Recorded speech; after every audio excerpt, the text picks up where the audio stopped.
Have you ever tried to step outside your comfort zone? I'm testing mine by doing my first solo adventure.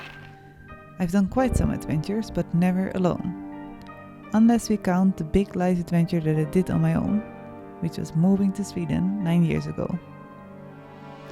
I've had a dream for a few years now, to bike from my old home, Leeuwarden, to my new home, Stockholm. That's why I'm going from home to home on 2 wheels.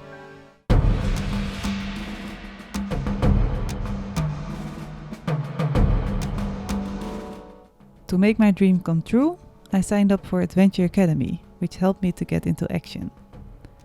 I had to find a bike for my adventure, organize my gear, and learn how to fix my bike. I also started cycling training and worked on my physical strength. The preparations weren't easy. I felt overwhelmed and scared as I started from literally zero with bike touring and still have tons to learn. But I also got a lot of help from a lot of people, for which I'm very thankful.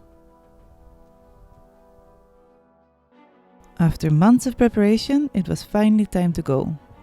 I started biking the first kilometers with my parents through Friesland and was joined by my friend Chris on day 2.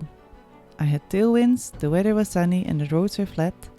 A great start, especially since I could stay one night at my sister's place.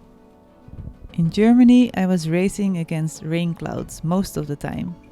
Sometimes I won, but more often the rain did. Despite the bad weather, I met super friendly people and enjoyed watching the views from all the short ferries. Denmark provided me with 2 new challenges, battling against headwinds and fixing my first flat tire.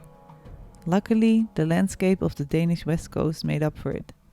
I love being at the seaside and even could meet up with my friend Alcha there. Unfortunately, the winds would soon become too strong to fight against. I decided to take a break and not try to battle storm Hans, which was luckily mostly causing very strong winds in Denmark, but caused chaos with floods and landslides in Sweden and Norway.